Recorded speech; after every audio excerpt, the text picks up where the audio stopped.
Picture this. You're at a boat show, looking at a brand new 22-foot center console. Fresh gel coat gleaming. That new boat smell. The sales rep tells you this beauty can be yours for just under $50,000. And you're thinking, for 50 grand, this thing must be built like a tank.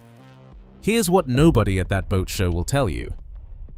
The actual hull, the fiberglass and resin that separates you from the water, costs the manufacturer somewhere between $3,000 to $5,000, roughly 6 to 10% of the sticker price. The rest goes to the engine, factory labor, dealer markup, marketing, and a thin corporate margin. The entire US boat building industry runs on about 4% profit, which means every manufacturer is hunting for ways to cut costs. And the hull is the one place buyers never inspect. So let's tear one open. Inside most factory boat molds, you'll find a worker holding a chopper gun. It cuts fiberglass strands into random 2-inch pieces and blasts them into the mold with catalyzed resin. The fibers land in random orientation, clumping wherever they fall. Thickness depends on how long the operator holds the trigger and how carefully they roll it out. Marine engineering data shows chopper gun laminate needs 15 to 20% more thickness to match the strength of hand-laid fiberglass, where workers carefully place woven fabric with controlled fiber direction. Hand layup takes time and skill. The chopper gun takes minutes. Guess which one your $50,000 boat probably got. But the layup method is only half the problem. The resin matters just as much.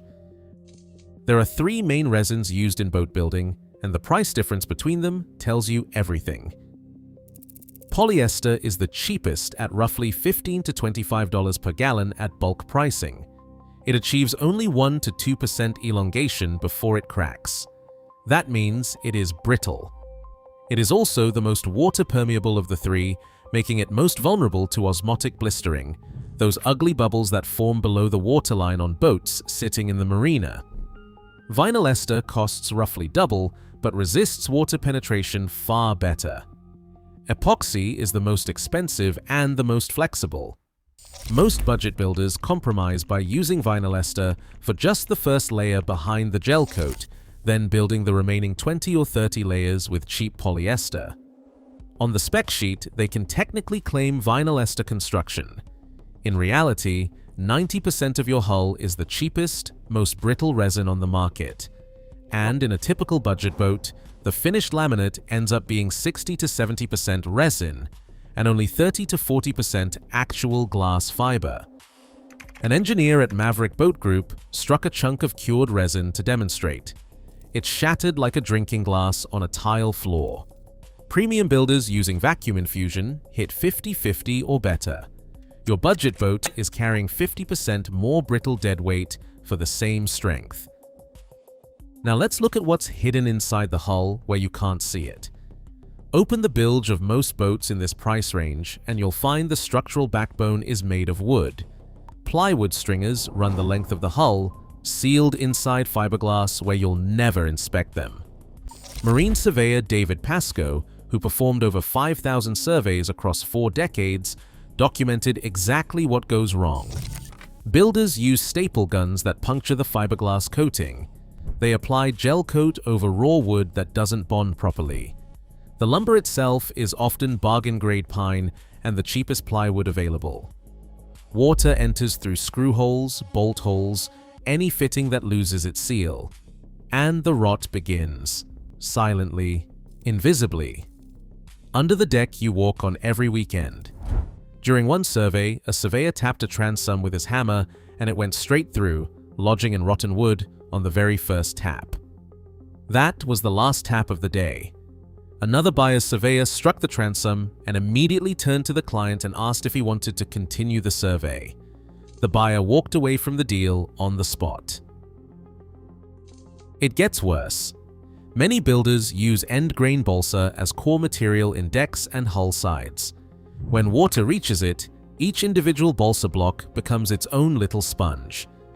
One surveyor described finding 500 tiny saturated sponges where solid core should have been.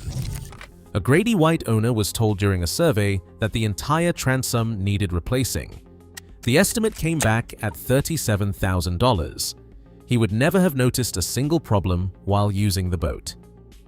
The composite alternatives that won't rot cost roughly $70 to $200 more per sheet. On a $50,000 boat, that is the savings manufacturers are choosing over your hull's long-term survival. If you are finding this useful, hit subscribe. We cover the boating industry every week. Now, specific brands. Bayliner has accumulated over 3,000 recalled units since 1976 across 14 US CG complaint categories, including boats with stability problems that couldn't float level. Tracker Marine carries some of the lowest consumer ratings in the industry. Owners have documented cracked hull welds, with one boat that actually sank while sitting at the dock from a design-induced hull failure. Tracker denied the warranty because the cracks weren't technically in the welds. Another owner's $30,000 Tracker had the hull deforming from wave impact after 1 year. Denied again. Scarab jet boat owners organized online to explore collective legal action over carbon seal failures, flooding engine compartments, windshields shattering on delivery, and electronics corroding within 50 hours. And Sea Ray's lower models share significant construction DNA with Bayliner. Both are Brunswick brands, and dealers have noted identical hull designs under 19 feet. Post-COVID, the entire industry got worse. Over 1 million first-time buyers flooded the market between 2020 and 2022, creating demand that factories couldn't keep up with. Experienced fiberglass workers, the ones who knew cure times by feel and could spot a bad laminate on site, left during COVID and never came back. Their replacements often had little to no formal training in marine construction. Insiders on boating forums were remarkably candid about what happened. One source with direct connections to factory workers said profit was being prioritized over quality across the board.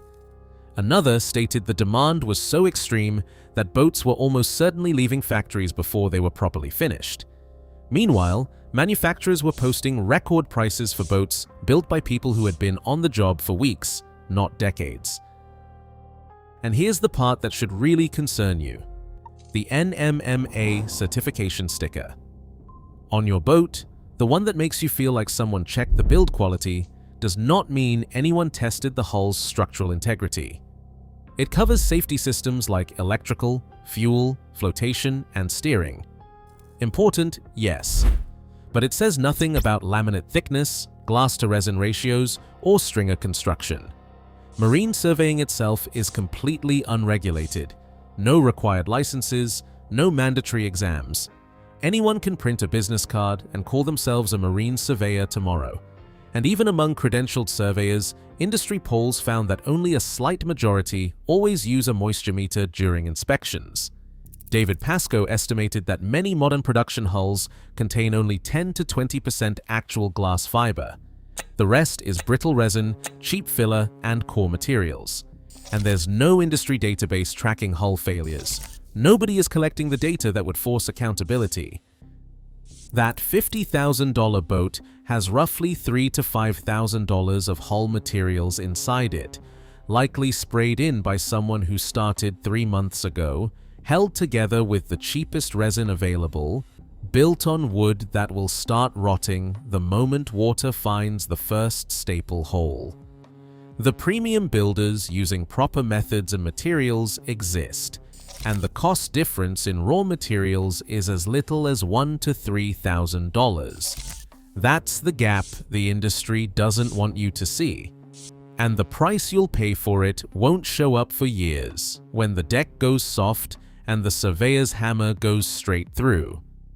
If this changed how you'll shop for your next boat, that video right there covers the brands actually building hulls worth paying for.